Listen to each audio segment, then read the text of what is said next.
Hello students, welcome back to my another study video. Previous video में मैंने आपको parts of speech के बारे में बताया था और उसके बाद मैंने उसका एक पार्ट भी कराया था नाउन। आज हम पार्ट्स ऑफ स्पीच का ही नेक्स्ट पार्ट करेंगे जिसका नाम है प्रोनाउन।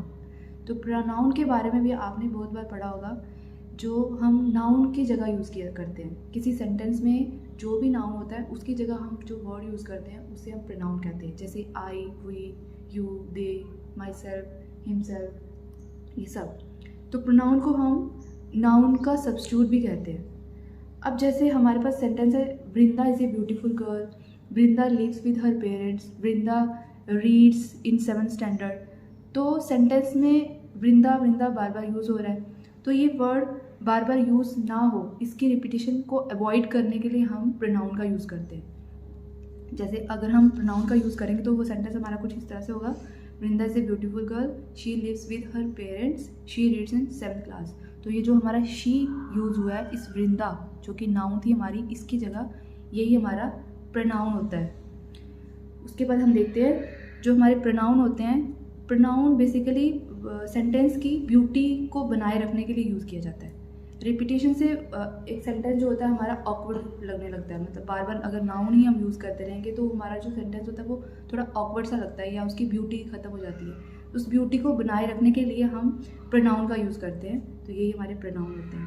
उसके बाद इसके टाइप्स देखते हैं हम। टाइप्स इसके होते हैं, एक है हमारा personal pronoun, possessive pronoun, reflexive pronoun, demonstrative, interrogative, relative, indefinite और रेसिप्रोकल। ये सब हम एक एक करके सभी के बारे में पढ़ते हैं। तो सबसे पहले हम पढ़ते हैं पर्सनल प्रोनाउन क्या होते हैं हमारे। पर्सनल प्रोनाउन हमारे होते हैं, पर्सनल प्रोनाउन एक पर्सन या थिंग्स के जगह यूज़ किए जाते हैं। मतलब जैसे ये हमारा सब्जेक्टिव भी हो सकता है और ऑब्जेक्टिव भी हो सकता है। जैसे सेंटेंस हमारे पास, grand mother gave the book to Rekha. तो यहाँ अगर हम सब्जेक्टिव के हिसाब से यूज़ करें तो जैसे ग्रैंड मदर की जगह हम यूज़ करें, अगर ये ग्रैंड मदर हमारा सब्जेक्ट है और रेखा हमारी है ऑब्जेक्ट, तो और हैं हमारे दोनों नाउन, ये दोनों ही नाउन है हमारे, क्योंकि ये किसी का नाम है और नाउन हमारा यही होता है कि किसी का नाम हो तो वो नाउन होगा। अब ये इसकी जगह हमने कोई प्रोनाउन यूज़ करना है, अगर सब्जेक्ट के हिसाब से सब्जेक्टिव प्रोनाउन यूज़ करना है तो इसकी जगह शी आ जाएगा। जैसे she gave the book to Rekha. और अगर हमने ऑब्जेक्ट में अगर प्रोनाउन लगाना है तो हमारा आएगा, grand mother gave the book to her. हाँ, हर हमारा क्या है, ऑब्जेक्ट था ये हमारा, ये ग्रैंड मदर हमारी सब्जेक्ट है, तो ऑब्जेक्ट के हिसाब से हर। उसके बाद हम इसकी एग्जांपल्स और भी हैं, जैसे है हमारा he was waiting for me. He जो है सब्जेक्ट और मी आ गया हमारा ऑब्जेक्ट। उसके बाद नेक्स्ट है हमारा she is clever, I know her. तो शी हमारा आ गया सब्जेक्ट और आई नो हर हमारा आ गया ऑब्जेक्ट। और पर्सनल प्रोनाउन कुछ हमारे होते हैं, इनके भी टाइप्स होते हैं पर्सनल प्रोनाउन के, जो कि हमारे ये हैं। जैसे हमारा फर्स्ट पर्सन, सेकंड पर्सन और थर्ड पर्सन। फर्स्ट पर्सन वो हुआ जो बोल रहा होगा, जो स्पीकर होगा वो हमारा फर्स्ट पर्सन होगा, जैसे आई, वी। सेकंड पर्सन होगा जिससे हम बात कर रहे हैं, वो हमारा सेकंड पर्सन, जैसे तुम, यू। और थर्ड पर्सन वो हुआ जिसकी हम बात कर रहे हैं, जैसे ही, शी, इट या दे। ये हमारे पर्सनल प्रोनाउंस के टाइप्स होती हैं। उसके बाद नेक्स्ट है हमारा पॉजेसिव प्रोनाउन। पॉजेसिव प्रोनाउन होता है हमारा जो हमारा पोजीशन शो, जो प्रोनाउन हमारा पोजीशन शो करता है। जैसे कोई ऑनरशिप मतलब शो कर रहा है, या अधिकार, पोजीशन हो गया अधिकार। तो possessive pronoun are used to show that something belongs to whom, कि कोई कौन सी चीज़ किससे बिलोंग कर रही है, वो हमारा पॉजेसिव प्रोनाउन होगा। जैसे his, hers, mine, yours, ours. जैसे इसकी एग्जांपल है that book is yours, these toys are hers, this house is yours. That book is yours मतलब योर्स जो है हमारा पोजेशन, मतलब ये पोजेशन शो कर रहा है, yours. These toys are hers, ये खिलौने उसके हैं, मतलब ये भी पोजेशन शो कर रहा है। दिस हाउस इज आर्स, तो ये आवर्स भी जो हमारा पोजेसिव प्रोनाउन है। दैट इज हर्स, ये उसकी है, तो ये भी आ जाएगा हमारा hers possessive pronoun. Possessive pronoun maximum जो होता है हमारा वो नाउन्स की जगह ही यूज़ किया जाता है, ठीक है। और इसके बाद हमारी नेक्स्ट टाइप है रिफ्लेक्सिव प्रोनाउन। रिफ्लेक्सिव प्रोनाउन ये रहे।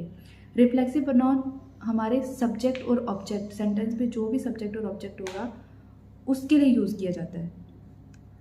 मतलब उसके साथ जैसे वो सब्जेक्ट और ऑब्जेक्ट जो होगा हमारा, सब्जेक्ट और ऑब्जेक्ट हमारा जो होगा वो सेम पर्सन से रेफर करता होगा, मतलब जो सब्जेक्ट होगा वही ऑब्जेक्ट होगा।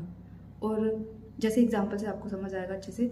और इस साथ में इसके एंडिंग में जो होता है सेल्फ या सेल्फ्स लगा होता है। सेल्फ जो होता है हमारा सिंगुलर में यूज़ होता है और सेल्फ्स जो होता है वो हमारा प्लूरल में यूज़ होता है।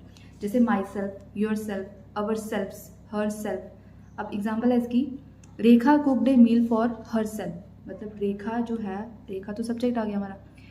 अब ये इसने अपने लिए खाना बनाया, Rekha cooked a meal for herself, Rekha ने उसके लिए मतलब अपने लिए खाना पकाया, तो इसने अपने लिए किया, मतलब सब्जेक्ट भी यही है, ऑब्जेक्ट भी यही है। तो ये जो होते हैं हमारे ये रिफ्लेक्सिव प्रोनाउन होते हैं। यानी रेखा एंड हर सेल्फ जो है वो सेम पर्सन है, यानी सब्जेक्ट और ऑब्जेक्ट हमारा सेम पर्सन है। इसी तरह एक और सब्जेक्ट हमारा, एक और हमारी एग्जाम्पल है, we prepare for the exam our self, मतलब हमने हमारा एग्ज़ाम प्रिपेयर किया। तो वी और अवर सेल्फ दोनों सेम पर्सन है, इसलिए ये भी हमारा रिफ्लेक्सिव प्रोनाउन होगा। अब ये एक टेबल है हमारे पास जिसमें आपको पर्सनल प्रोनाउन, पोजेसिव प्रोनाउन और रिफ्लेक्सिव प्रोनाउन का एक अच्छे से समझ आएगा। अगर हमारा सब्जेक्ट में अगर पर्सनल प्रोनाउन यूज़ हो रहा है तो आई यूज़ करेंगे। अगर प्रोनाउन है, प्रोनाउन में पर्सनल प्रोनाउन में ऑब्जेक्ट यूज़ करना आई का तो मी, यू का you, we us, they subject है, देम ऑब्जेक्ट, ही सब्जेक्ट है, हिम ऑब्जेक्ट, शी सब्जेक्ट है, हर ऑब्जेक्ट, इट सब्जेक्ट है और इट ऑब्जेक्ट, ऑब्जेक्ट में भी इट ही यूज़ होगा। उसके बाद पॉजेसिव प्रोनाउन में देखें तो जैसे माई, आई का माई हो गया, माई मतलब उसके बाद ऑब्जेक्ट में माइन, योर सब्जेक्ट में और योर्स में ऑब्जेक्ट, अवर सब्जेक्ट में ours object, their theirs, theirs object, his subject, his का हिज ही रहेगा ऑब्जेक्ट, हर सब्जेक्ट, हर्स की ऑब्जेक्ट, और इसका सेम, इट्स इट्स, ये दोनों सेम रहेंगे। इसमें ये दोनों और ये दोनों और ये दोनों सेम रहेंगे। नेक्स्ट है हमारे पास रिफ्लेक्सिव प्रोनाउन। रिफ्लेक्सिव प्रोनाउन में मैंने आपको बताया था सेल्फ और सेल्फ से यूज़ होता है। सेल्फ सिंगुलर के लिए, ये हमारा आई जो है वो सिंगुलर है तो माई सेल्फ, यू जो था हमारा सिंगुलर में भी आता है, प्लूरल में भी आता है, तो योर सेल्फ भी आएगा, योर सेल्फ्स भी आएगा। उसके बाद नेक्स्ट है हमारा अवर्स, क्योंकि ये प्लूरल है, अवर्स और ourselves, theirs, themselves, his, himself, ये सब हमारे सिंगुलर है, इसलिए हम इनकी जगह देम सेल्फ्स कर रहे हैं प्लूरल में। ही जो था हमारा सिंगुलर था तो हिम सेल्फ हो जाएगा, शी जो था हमारा सिंगुलर था हर सेल्फ हो जाएगा, इट जो है सिंगुलर है तो इट सेल्फ हो जाएगा। उसके बाद नेक्स्ट हमारा है रिफ्लेक्सिव प्रोनाउन जो होते हैं, इन्हीं को हम इम्फेटिक प्रोनाउन भी कहते हैं। इम्फेटिक प्रोनाउन जो होते हैं हमारे, उसका क्या रोल है, उसका ये है कि मतलब जैसे अगर हम अपने सेंटेंस में मतलब वर्ड्स वही होते हैं, माई सेल्फ, योर सेल्फ वही यूज़ किए जाएंगे, लेकिन ये सेंटेंस में क्या करता है कि थोड़ा जोर दे के जब हम सेंटेंस में कुछ बोलते हैं तो वहाँ पर ये यूज़ होता है। जैसे I myself will go there, मतलब मैं खुद वहाँ जाऊँगी। जैसे you yourself will see, तुम खुद वहाँ देखो, तुम खुद देखोगे। ही हिमसेल्फ टोल्ड मी, वह मुझे खुद बताएगा या उसने मुझे खुद बताया। तो ये जो होता है हमारा, ये इम्फेटिक प्रोनाउन होते हैं, ये इम्फेटिक प्रोनाउन की तरह यूज़ होते हैं जब ये सब्जेक्ट के साथ ही लगाए जाते हैं, ठीक है। तो उसके बाद नेक्स्ट हमारा है डेमोन्स्ट्रेटिव प्रोनाउन।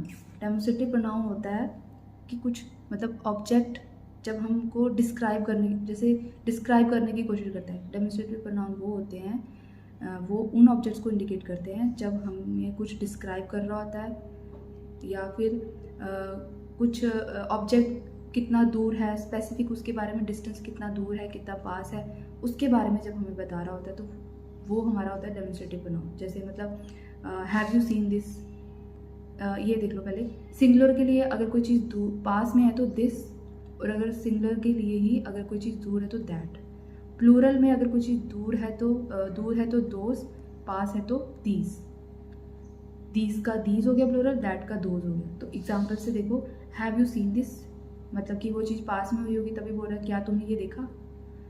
इसी तरह है डू यू लाइक दिस, क्या तुम्हें ये पसंद है, मतलब ये कुछ सामने ही है तो हम उससे पूछ रहे हैं कि क्या तुम्हें ये सब पसंद है, प्लूरल ज़्यादा चीज़ें होंगी।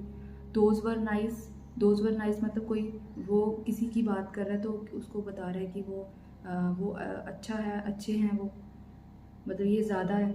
दिस इज़ दिव्या स्पीकिंग, जैसे मैं किसी को कॉल कर रही हूँ तो मैं उसे कहूँगी कि I am Divya speaking, is that Rohan, क्योंकि वो फ़ोन की दूसरी साइड है तो वो मैं पूछूंगी कि क्या वहाँ से रोहन बोल रहा है, तो मतलब वो मेरे सामने नहीं है, दूर है, इसलिए हमने दैट यूज़ किया, और सिंगुलर था इसलिए हमने दैट यूज़ किया। फिर उसके बाद डेमोन्स्ट्रेटिव प्रोनाउन भी हो गया। अब नेक्स्ट है हमारे पास इंटेरोगेटिव प्रोनाउन। इंटेरोगेटिव प्रोनाउन जो होते हैं हमारे, वो होते हैं हमारे जब हम क्वेश्चन आस्क करते हैं। क्वेश्चन पूछने के लिए हमारे इंटेरोगेटिव प्रोनाउन का यूज़ किया जाता है, जैसे हु, हुज, हूम, विच या व्हाट। और रिफ्लेक्सिव प्रोनाउन, रिलेटिव प्रोनाउन होते हैं हमारे, उनमें भी यही वर्ड्स यूज़ किए जाते हैं, हु, हुज, विच, हुम, दैट। ये कभी हमारे इंटेरोगेटिव प्रोनाउन की तरह यूज़ किए जाते हैं और कभी रिलेटिव प्रोनाउन की तरह यूज़ किए जाते हैं। अगर हम सेंटेंस में क्वेश्चन कर रहे हैं, क्वेश्चन की तरह जब यूज़ कर रहे हैं, तो हमारा ये सब क्वेश्चंस की तरह यूज़ होंगे, जैसे what happen, whose is this, which is yours.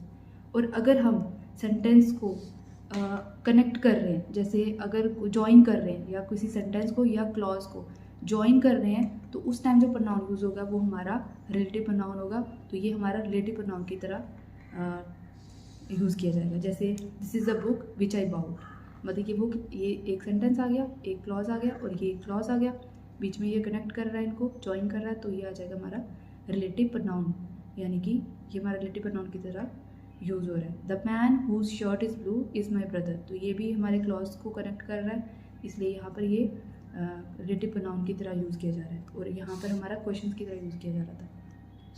Next है हमारा हु। ये हमारे कुछ सेंटेंस है, जैसे हु इंटरोगेटिव प्रोनाउन में यही सब है और रिलेटिव प्रोनाउन में ये है who, whom, whose, that, which, who, whom. Who मतलब कौन, जब हम सब्जेक्ट की तरह यूज़ करेंगे तो हु यूज़ करेंगे। हूम अगर हम ऑब्जेक्ट की तरह यूज़ कर रहे हैं, अगर ऑब्जेक्ट की तरह यूज़ कर रहे हैं तो हूम यूज़ करेंगे। हुज मतलब किसका, व्हाट क्या, विच कौन सा।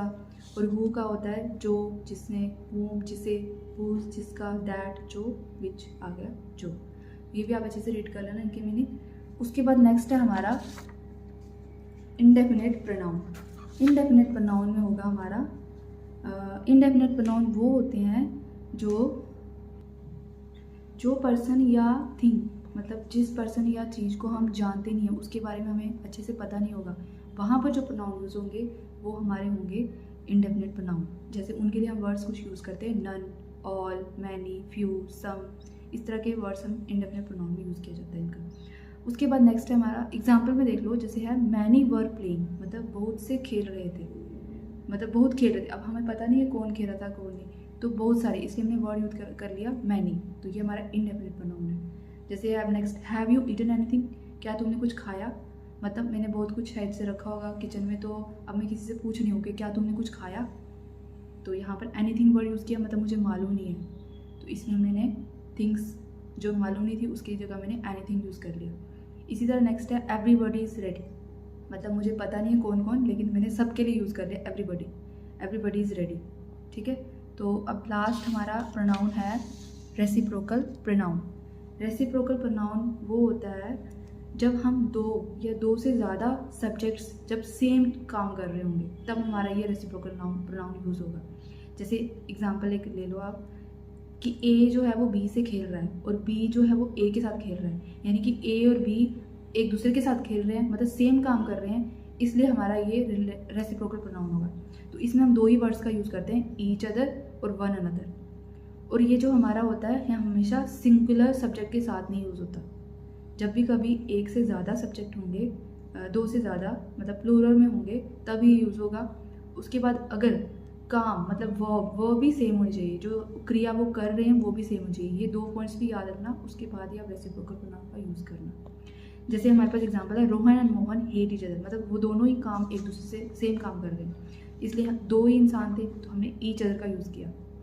और वन अनदर हम तब करते हैं जब हमारा दो से ज़्यादा पर्सन होंगे, जैसे they all were blaming one another, मतलब दे मतलब दो से ज़्यादा है, तो इसलिए हमने वन अनदर का यूज़ किया।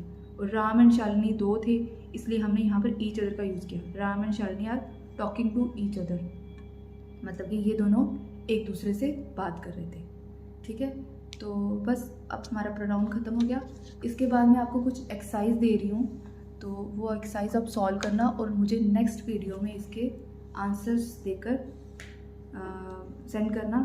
तो मैं आपको उसका नेक्स्ट वीडियो में आपको मैं उसके आंसर्स की जो आंसर की होगी वो आपको सेंड कर दूँगी। इसका आप एक स्क्रीनशॉट ले लो पॉज करके। इसमें आपको बताना है कि कौन सा प्रोनाउन है, इनमें क्या क्या प्रोनाउन है और कौन सा यहाँ पर मतलब कौन सी टाइप फिल होगी। इन फिलअप्स में टाइप्स फिल करनी है और यहाँ पर कोई एरर हो तो उसको करेक्ट करना है। ठीक है, और उसके बाद होप आपने स्क्रीनशॉट ले लिया होगा। तो अब नेक्स्ट है मेरे पास प्रीवियस जो मैंने आपको लेक्चर दिया था नाउन का, उसकी जो एक्सरसाइज थी उसका सोल्यूशन है ये आंसर की आप स्क्रीनशॉट ले लो और आपने जो भी आंसर्स उस टाइम दिए थे तो आप अपने आंसर से मैच कर सकते हो इनको। ठीक है, ठीक है, okay, thank you so much.